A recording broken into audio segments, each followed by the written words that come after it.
இன்றைக்கி நம்ம இந்த வீடியோவில் ஃப்ரூட் கஸ்டர்ட் எப்படி பண்ணுறதுன்னு பார்க்க போகிறோம். இந்த ரெசிபி வந்து சம்மர் டைமில் ரொம்பவே சூப்பரான ஒரு ரெசிபி தான்.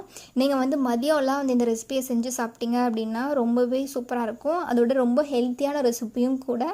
ஃப்ரூட்ஸ் வந்து நிறையா குட்டீஸ் வந்து சாப்பிடாமல் இருப்பாங்க. அவங்களுக்கு நம்ம இந்த மாதிரி கூட செஞ்சு கொடுக்கலாம். ரொம்பவே லைக் பண்ணி சாப்பிடுவாங்க. இப்போ இது எப்படி பண்ணுறதுன்னு பார்க்கலாம். இந்த கஸ்டர்ட் பண்ணுறதுக்கு நமக்கு வந்து மெயினாக கஸ்டர்ட் பவுடர் வந்து தேவைப்படும்.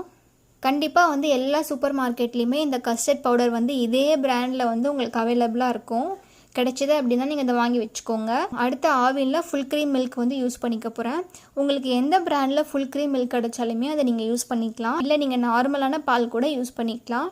இப்போ ஒரு பாத்திரத்தில் 2 கப் அளவுக்கு பால் நான் ஆட் பண்ணியிருக்கேன்.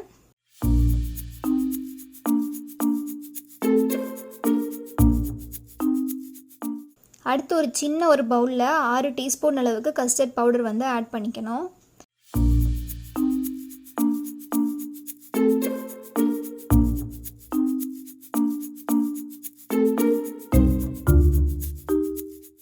அதுலேயே வந்து கொஞ்சமாக நீங்கள் பால் ஆட் பண்ணிவிட்டு இதை வந்து நல்லா மிக்ஸ் பண்ணி எடுத்துக்கணும். ஸோ நம்ம முன்னாடியே இந்த மாதிரி நல்லா கட்டி சேராமல் நல்லா மிக்ஸ் பண்ணி எடுத்து ஓரமாக வச்சிடணும்.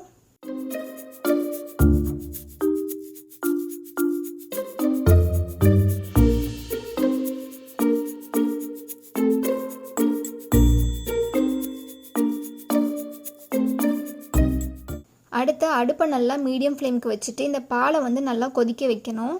அடுத்து இதுலேயே வந்து நான் 3 டேபிள் ஸ்பூன் அளவுக்கு சர்க்கரை வந்து ஆட் பண்ணிக்க போகிறேன். சர்க்கரை வந்து உங்களுக்கு ஏற்ற மாதிரி நீங்கள் அட்ஜஸ்ட் பண்ணி போட்டுக்கலாம். ஸோ இதில் வந்து நம்ம ஃப்ரூட்ஸ் வந்து ஆட் பண்ண போகிறோம் அப்படின்றதால எனக்கு வந்து 3 டேபிள் ஸ்பூன் சுகரே வந்து கரெக்டாக இருக்கும். உங்களுக்கு இன்னும் நிறைய தேவைப்பட்டுச்சு அப்படின்னா அதுக்கேற்ற மாதிரி நீங்கள் போட்டுக்கலாம். இப்போ பால் வந்து நல்லா கொதிச்சு வரும் பொழுது நம்ம இதிலேயே வந்து கஸ்டர்ட் பவுடரை ஆல்ரெடி மிக்ஸ் பண்ணி வச்சுருந்தோம் இல்லைங்களா, அதை வந்து நம்ம இதில் ஆட் பண்ணிக்கணும்.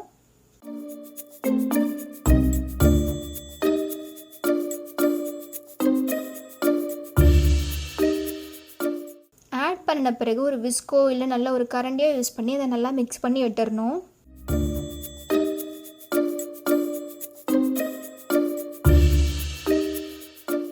ஸோ கண்டினியூஸாக இந்த மாதிரி மிக்ஸ் பண்ணிகிட்டே இருங்க. நல்லா அடுப்பை மீடியம் ஃப்ளேமுக்கு வச்சுக்கணும். அது நல்லா பொங்கி பொங்கி வரும்.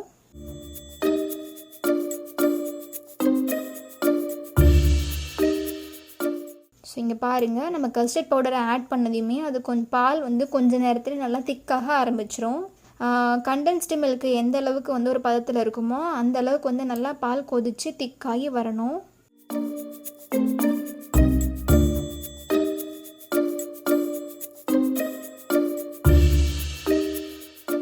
இப்போ ஃப்ரூட் கஸ்டர்ட் பண்ணுறதுக்கு நமக்கு இந்த கஸ்டர்டும் சூப்பராக ரெடி ஆகிடுச்சு. இப்போ இது வந்து நல்லா ஆறிட்டு இருக்கட்டும். கிட்டத்தட்ட ஒரு அரை மணி நேரம் போல் இதை நல்லா ஆற வச்சிடணும். ஸோ இந்த கேப்பில் நமக்கு தேவையான ஃப்ரூட்ஸ் எல்லாத்தையுமே நம்ம கட் பண்ணிக்க போகிறோம்.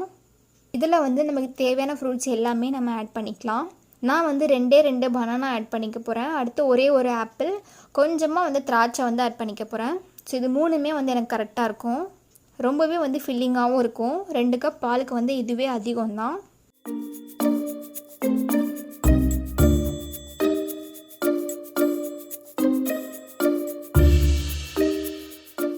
ஸோ இந்த ஃப்ரூட்ஸ் எல்லாமே சின்ன சின்ன பீசஸாக வந்து உங்களுக்கு பிடிச்ச மாதிரி நீங்கள் கட் பண்ணிக்கலாம். திராட்சையை வந்து கட் பண்ணணும்னு சொல்லி அவசியம் இல்லை, நம்ம டேரெக்டாகவே ஆட் பண்ணிக்கலாம்.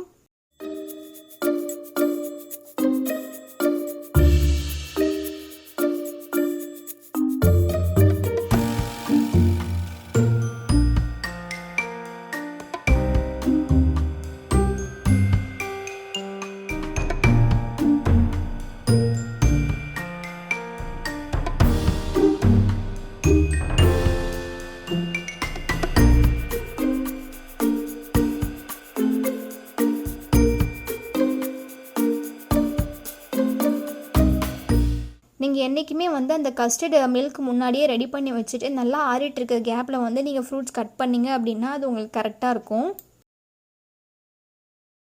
சரி, இப்போ பாருங்கள், ஃப்ரூட்ஸ் எல்லாத்தையுமே ரொம்பவே சூப்பராக கட் பண்ணி எடுத்தாச்சு. இப்போ ஆறின பாலை நான் ஒரு கண்ணாடி பவுலில் ஆட் பண்ணிவிட்டு எல்லா ஃப்ரூட்ஸையும் நான் ஆட் பண்ணிக்க போகிறேன்.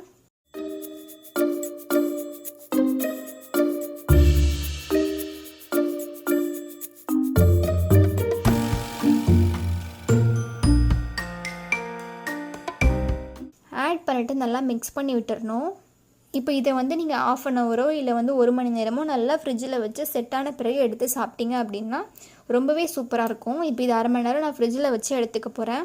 இல்லை நீங்கள் வந்து ரொம்பவே கூலிங் சாப்பிட மாட்டீங்க, நார்மலாக இருந்தாலே போதும்னு நினச்சிங்கன்னா நீங்கள் அப்படியே டேரெக்டாக கூட சாப்பிட்டுக்கலாம்.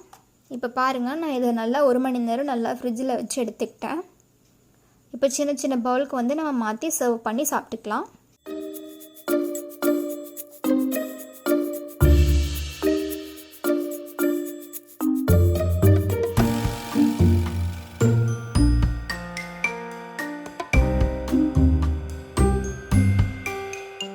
இது ரொம்பவே டேஸ்ட் வைஸில் ரொம்பவே யம்மியாக இருக்கும். இந்த ஃப்ரூட் கஸ்டர்ட் வந்து சாப்பிட்றதுக்கு வந்து ரொம்பவே சூப்பராக இருக்கும். ஃப்ரூட்ஸ் வந்து சாப்பிடாத குட்டீஸ்களுக்கு கூட இந்த ரெசிபி வந்து ரொம்பவே பிடிக்கும். இந்த ரெசிபி வந்து நீங்கள் மார்னிங் வந்து ஒரு பிரேக்ஃபாஸ்ட்டாக கூட எடுத்துக்கலாம். ரொம்பவே ஹெல்த்தியான ஒரு ரெசிபி தான்.